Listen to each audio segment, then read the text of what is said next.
and welcome back to Constant Learners. In today's video, we are discussing bias, variance and cross-validation. Okay, so let's get started. Now, we've already discussed machine learning in the previous videos. Machine learning is all about training the machines to be able to analyze the data and predict the outcomes, right? These models are first trained to perform a certain task, okay?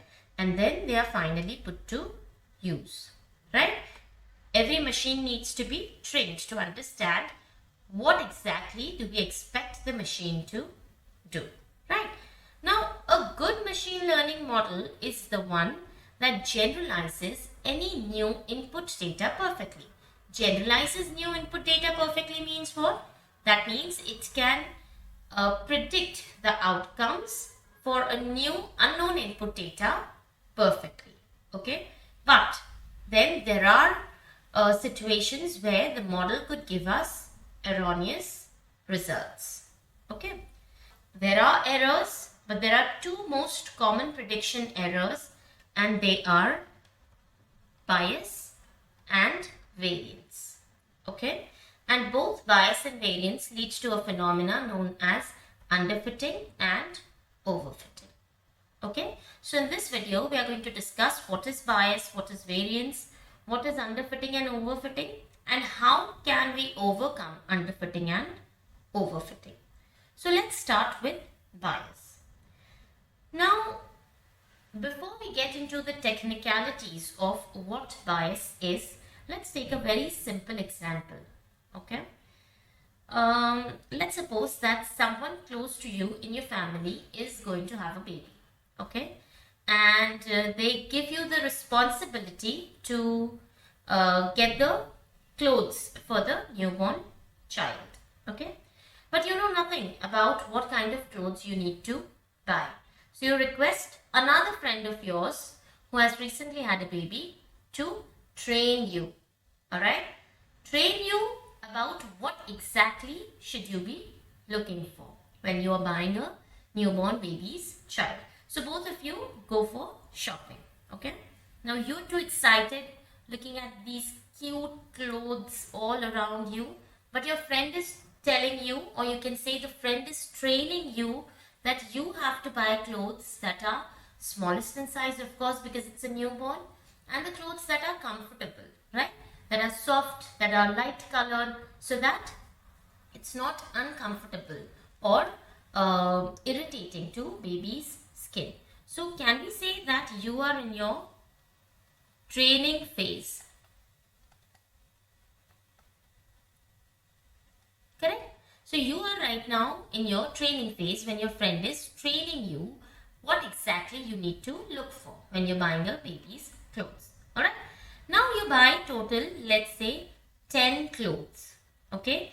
But out of the 10 clothes, only 3 clothes are the ones that can properly fit the child, or we can say that are comfortable for the child, while the rest of the 7 clothes are either too big or too fancy for a newborn baby, right? So what is happening here?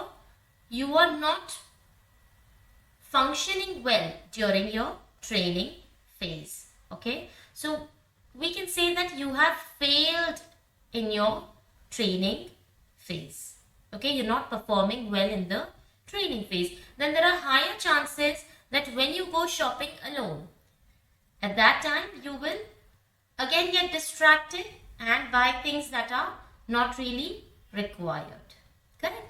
So bias is an error that occurs when the training data does not properly fit into the best fit line, or we can say the training data does not exactly fit into the model, okay? So let's take this example now. Let's say this is our best fit line, all right? And as you can see, our data points, out of all the data points, now these points in purple are nothing but the training data, okay?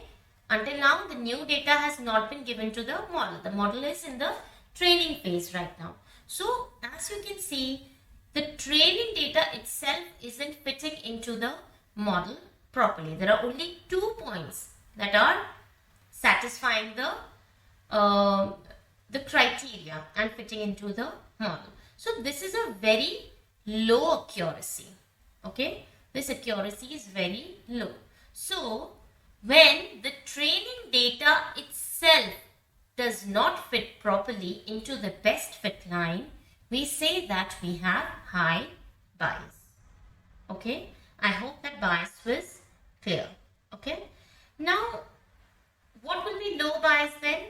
Obviously, when the training data performs well, the training data fits properly into the model, and when new data arrives, it is also predicted properly.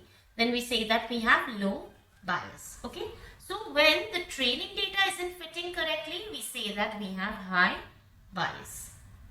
Now, high bias leads to a situation or a phenomena known as underfitting. Why underfitting?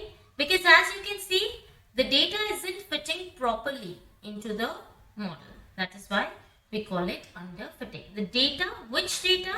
It's important. Training data. Okay, so training data isn't fitting properly into the best fit line. Then we say that we have high bias. Okay, so the model isn't performing well in the training stage itself. Then we have high bias. Okay, now let's get to variance. Again, before getting into the technicalities of what variance is, again let's take the example of buying clothes for the newborn baby. Okay, so again you know nothing about the baby, about the clothes for the baby, so you request your friend to help, and your friend has taken you shopping.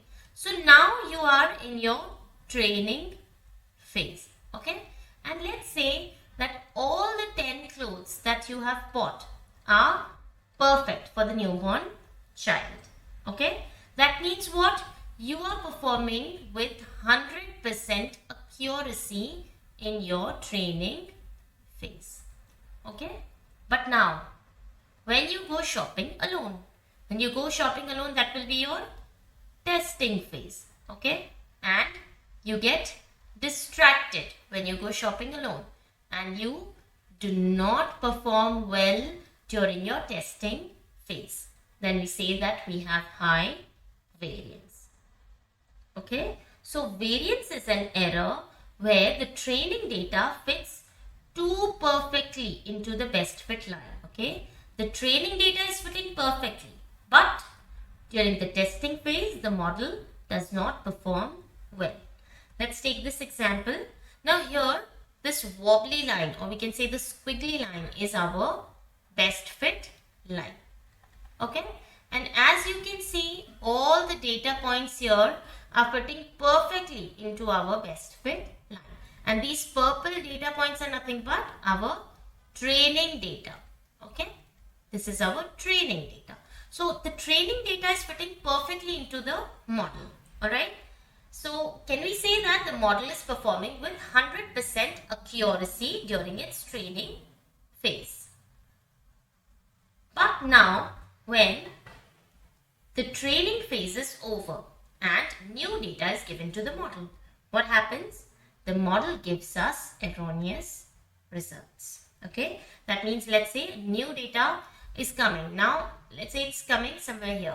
Okay, or the data point comes somewhere here, or it is here. So now as you can see, we are getting very high error in this case.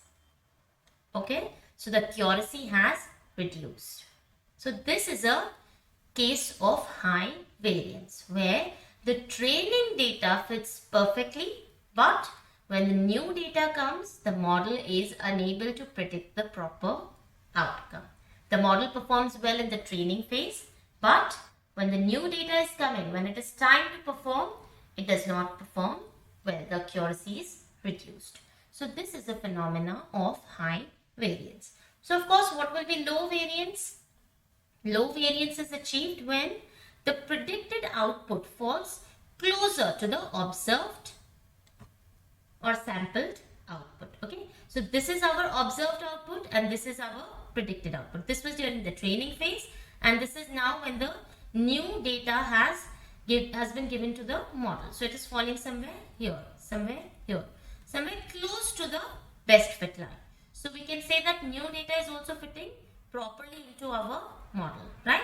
So when the model performs during the training phase perfectly, and even when the new data is given to the model, it predicts the outcome well. That means the accuracy is not reduced drastically. Then we say that we have low variance. Okay, in low variance, the model performs well during the training phase, as well as when a new data is given to the model. Okay, that is low variance. Now high variance, when we have high variance, the model fails to generalize the data. As we saw, generalize the data means what? Is unable to predict the proper outcome, okay, for new data set. All right. Now high variance leads to a phenomenon known as overfitting. Why overfitting? Because as you can see, the training data is fitting exceptionally well into the model. Okay, and when training data is fitting exceptionally well, that is, it is overfitting the data. Okay, but it is not functioning well during the testing phase, then we say that we have high variance that leads to overfitting. I hope that bias and variance was clear. Now let's head to the reasons, other reasons for overfitting and underfitting. Now we've already seen overfitting happens when the model fits the training data too perfectly into the best fit line, right? And underfitting occurs when the model does not even fit the training data perfectly. So we get underfitting. So first reason for overfitting is high variance. This we've already discussed. The other reason is the model fails to generalize the data. This also we've discussed, right? It is unable to predict the proper outcome for a new unknown input. Okay. Now data used for training is not clean and contains noise. This also can lead to overfitting. Then the model is too complex. Okay. Now complexity of model is important also, because if the model is not complex, it will lead to underfitting, and we do not want underfitting also. So how are we going to solve this problem? That we will discuss in a bit. Now we know that underfitting happens because of high bias. Alright, the other reason is when the model is trained with very small data. Okay, the training data is very little and it has been trained with very few features, right? Now let's suppose in a classroom, the teacher started a topic, let's say algebraic expressions, alright? And she just taught you the basics of algebraic expressions. She did not teach you how exactly we can solve algebraic expressions and told you to give a test for the same topic. Will you be able to perform well? Unless you have learned to do that, you will not be able to perform well. And even if you've learned, even if you know the basic concept, we need a lot of practice to be able to solve the complicated or difficult problems. Similarly, the machine needs a lot of examples, a lot of data to be able to train itself to solve the problem in the future with an unknown data. Okay, so when the training data is too little, or when the model is trained with very little data, training data, and with very few features, like of course when, let's say when I'm creating a model to identify whether a person is diabetic or he is not a diabetic, right? Whether a person has diabetes or does not have a diabetes. So the machine will need enough number of examples, right, to understand which person is going to be considered a diabetic and which person is not going to be considered a diabetic. Then we need features also, right? Whether a person has high sugar, high blood sugar, right? And I don't know, maybe the glucose and insulin are also to be measured. I'm not very sure. And let's say we have an age criteria also, that a person above 40 will be more prone to having diabetes. But the machine needs to be trained with enough data to back up these characteristics. So the machine, if the machine is not trained properly, it will lead to underfitting. Okay. Then if the data has a lot of noise or outliers, then again it can lead to underfitting. Then the model is too simple. This we've already discussed. too complex, it will lead to overfitting. But if the model is too simple, it will lead to underfitting. And finally, if the model is unable to identify the relationship between independent input and the predicted output, as we saw, whether a person is diabetic or not. So the model needs to identify the relationship between age and the person having diabetes or not having diabetes, between blood sugar level and the person having diabetes and not having diabetes, right? So when the model is trained with large training data and with multiple features, this problem gets automatically resolved. Okay, the machine automatically is able to identify the relationship between the independent input and the predicted output. Okay, so obviously both underfitting and overfitting, these both are bad. We don't want both in our machine learning model. Okay, so we know that first and foremost thing we can do is we can have a model with low variance, correct, and low bias. But ideally, it is impossible to have a machine learning model with both low variance and low bias. So how are we going to prevent overfitting and underfitting? See, preventing underfitting, or we can say overcoming underfitting, is very easy. We can just try to reduce the bias. This is the first point, of course. And then we can train the model with large training data and with multiple features, right? We can also try to clean the data, which will help with both overfitting and underfitting issues. And we can try to increase the complexity of the model. If complexity of the model is increased, then the problem of underfitting can automatically be reduced. But now here the model is already complex and the complexity is leading to overfitting. So how are we going to overcome overfitting? So a very important concept comes here, and that is cross-validation. Cross-validation helps us to overcome overfitting. Alright, now let's head to what is cross-validation. I hope until here everything was clear. Now, cross-validation is mainly used in predictive modeling approach. Now, what is predictive modeling approach? Predictive modeling approach is the process where we wish to predict the outcome of an unknown data. Okay, we are trying to predict the outcome of an unknown data. But before that, what do we need to do? We need to train our model. Alright, so first we train the model and then we put it to work to predict the output of an unknown data, right? For example, suppose I wish to create a model that is able to identify whether a person is diabetic or is not a diabetic. So what am I going to do? I am first going to train our model. Now, how are we going to train our model? We are going to train the model to be able to identify the parameters or the features, right? What person is going to be diabetic and what person is not going to be diabetic, or we can say which the person with what features or what parameters is going to be more prone to be diabetic, and person with what features is going to be less prone to be diabetic, right? Or if we say that I need to train a model which can identify whether an email is a spam or is not a spam, right? So I am going to first train the model that an email from this particular ID is going to be considered a spam, and this particular IDs are going to be important emails that are not spams, right? So first we need to train our model and then we predict the outcome of an unknown data.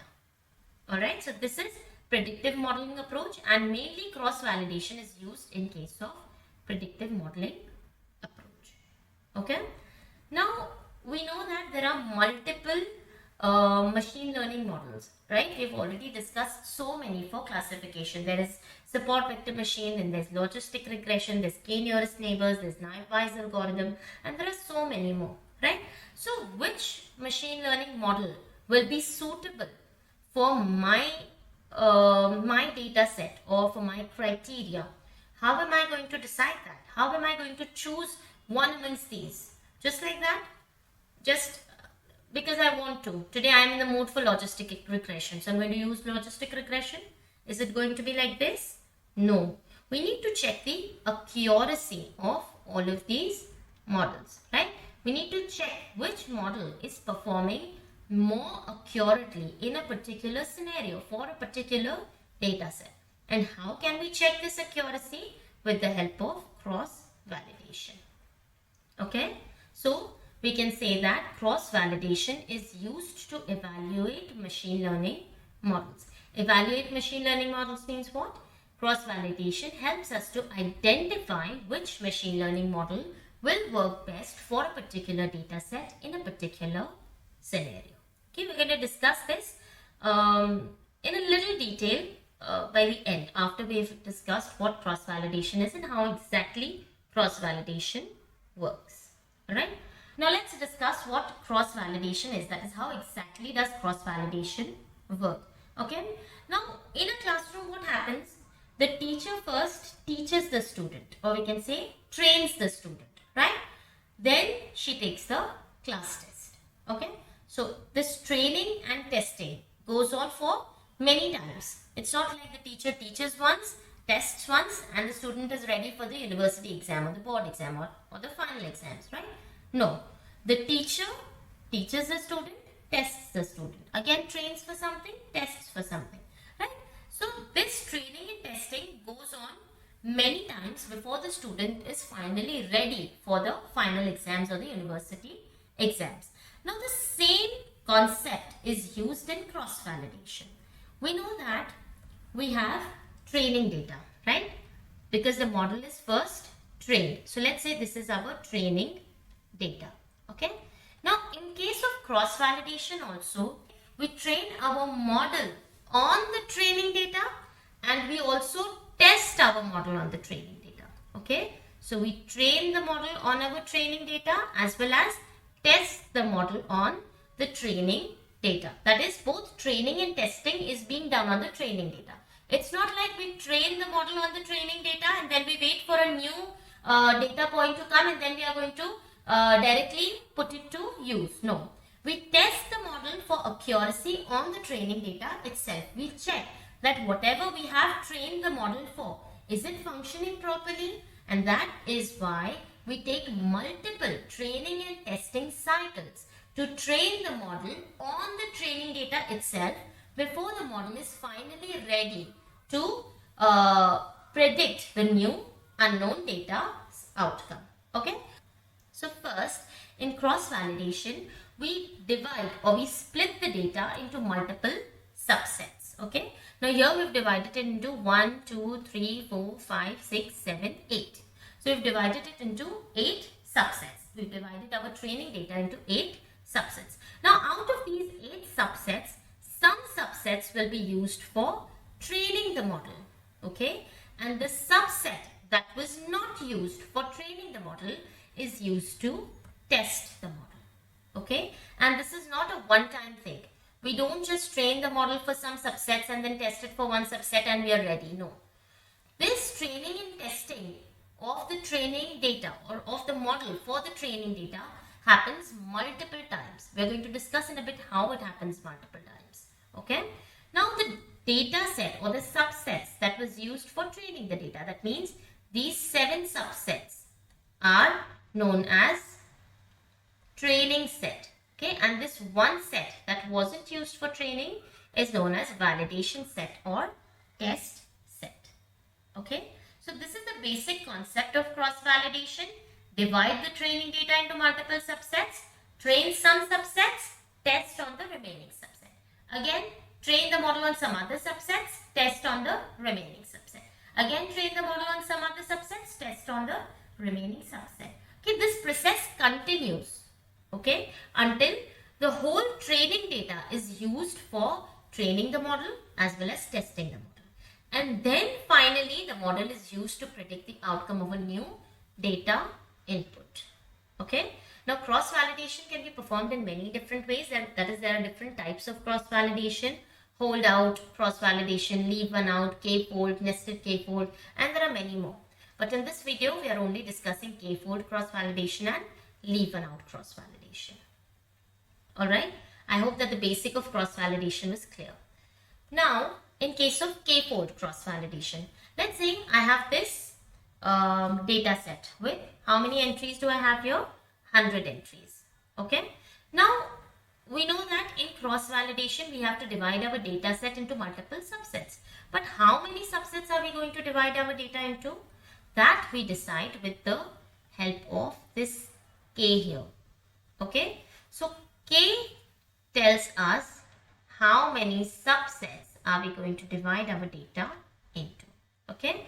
Let's say here k is equal to 5. So, I have to divide my data into 5 subsets. And I know that total number of data points is n, that is equal to 5. N is nothing but total data points. Okay. N is equal to 5. That means in every subset, how many data points am I going to have? Oh, sorry. N is equal to 100 here. Okay. So, how many data points am I going to have in every subset?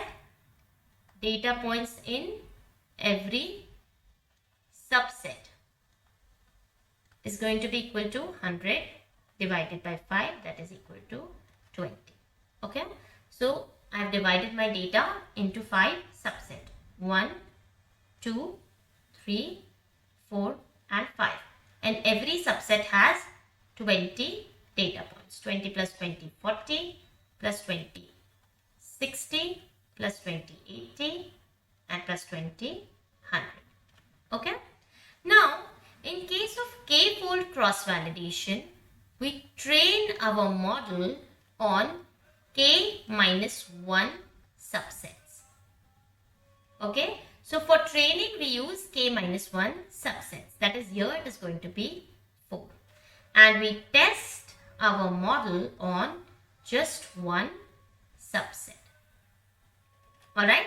So, now let's suppose that I am going to use this 1, 2, 3 and 4 subsets for training my model, and I am going to use this last subset for testing my model. Okay. So, we can say that one cycle of training and testing is complete, and I am going to calculate the accuracy of this first cycle. Okay. Now, the process does not stop here. Okay. We have to continue this process until every subset has been used for training as well as for testing. So, now fifth subset is already being used for testing. Okay. So, now I am going to use it for training. Let's say this 1, 2, 3 and now this subset is the fourth subset for training our model. So, we are using these 4 subsets for training and we are going to use this subset for testing our model. So, this is our second cycle or second iteration. Again, we are going to calculate the accuracy in this cycle. Again, we are going to do the same thing. We are going to train our model on these 4 subsets and we are going to test it on this one. So, this is our third cycle and we are going to calculate the accuracy. Similarly, for the fourth cycle, now I am going to test it on this one and train it for these 4. Okay, calculate the accuracy, and this is my fourth cycle, and then again here I am going to test it for this one now and train it for these 4 cycles. Okay. Now, as you can see, every subset has been used once for testing. Alright. So, this is what we needed. Again, we are going to calculate the accuracy, and this is my 5th cycle. So, as you can see, how many cycles have we did we have to take? So, how many cycles of training and testing did we have to perform? 5 cycles. Okay. So, can we say that we need to perform k cycles of training and testing in case of k-fold cross-validation? Alright. Now, to check the accuracy of the model, what can we do? We can take the summation of all of these accuracies. Okay. And divide it by k. So, this will be our average accuracy of the model. Okay. I hope that k-fold cross-validation was clear. In k-fold cross-validation, the process of training and testing will be repeated until all the subsets have been used for testing once. Here, we've used all the subsets for testing once. Each time, use the remaining subset as the test set. So, if we have chosen these 4 for training, then the remaining subset will be used for testing. If we have chosen these four for training, then the remaining subset will be used for testing. Okay, and finally we get the model that has been validated on each subset. Okay, that means we are testing our model on each subset. Okay, and to get the final accuracy of the model, we take an average of accuracy obtained during every training and testing cycle. This was k-fold cross-validation. Now in case of leave and out cross-validation, this is also very similar to k-fold cross-validation, with only difference that there we took k subsets, here k is equal to n. Okay, that is we take every data point for training and testing. We do not divide our data points or the data set into any subsets. We consider every data point for training as well as for testing. Okay, that means in this case we are going to train our model for how many data points? N minus 1 data points, and we are going to test it on 1 data point. Now here we know that n is equal to 10. So how many data points are we going to train it for? 9 data points. Okay, let's say in the first cycle we are using this 1, 2, 3, 4, 5, 6, 7, 8 and 9 data points for training, and then we will test on this data point. We will calculate the accuracy. Now in the second cycle we are going to consider another data point for testing. Now this has already been used for testing, so now we are going to consider it into training. 1, 2, 3, 4, 5, 6, 7, 8, 9. So now we are training on these 9 data points. So the one that is left behind will be considered for testing. Again we calculate the accuracy. Then again in the third cycle it will be repeated, but here this will be used for testing and the rest will be used for training. In the fourth cycle this will be used for testing and the rest will be used for training. The fifth cycle this will be used for testing and the rest will be used for training. In the next one, this one, then this one, then this one, then this one, and then this one. How many cycles are we performing? 1, 2, 3, 4, 5, 6, 7, 8, 9 and 10. So in leave and out cross validation, we say that the total cycles of training and testing that we are performing are n cycles. Alright, because every data point has to be used for testing at least once. Okay, and how can we calculate the final accuracy, the average accuracy of the model? By adding the accuracy of each cycle divided by n. Okay, this will give us the average accuracy of the model. But now here there were only 10 data points, so it was easy. But what if there are millions of data points? This cycle is going to be very tedious. Okay, so the process will be repeated until all the data points have been used for testing once. We're using all the data points for testing once. Each time use the remaining data point as the test set. So we decided to train our model on these 9 data points. So obviously the remaining data point will be used for testing. Then we get a model that has been validated on each data point, and we get the final accuracy by taking accuracy of every training and testing cycle.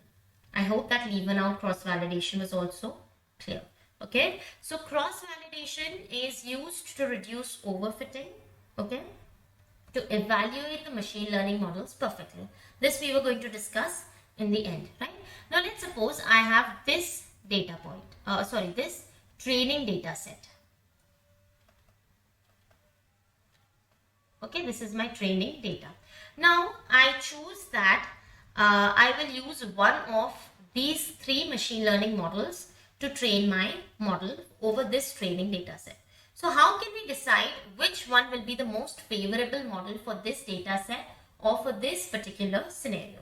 So we are going to use cross validation on this training data for support vector machine, for logistic regression, for k-nearest neighbor. Okay, we're going to use cross validation over this training data for different machine learning models.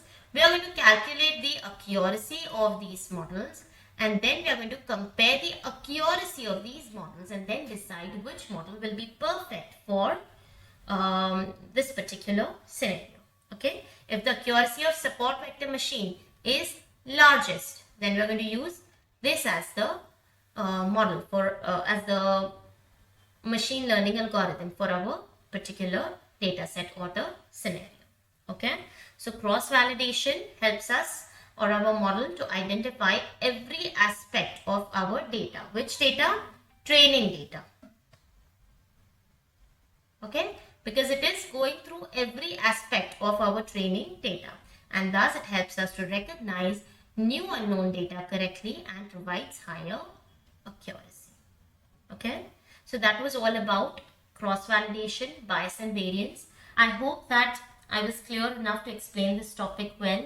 The next video is going to be about k-nearest neighbor algorithm. If you wish to watch that, please stay tuned, subscribe to the channel.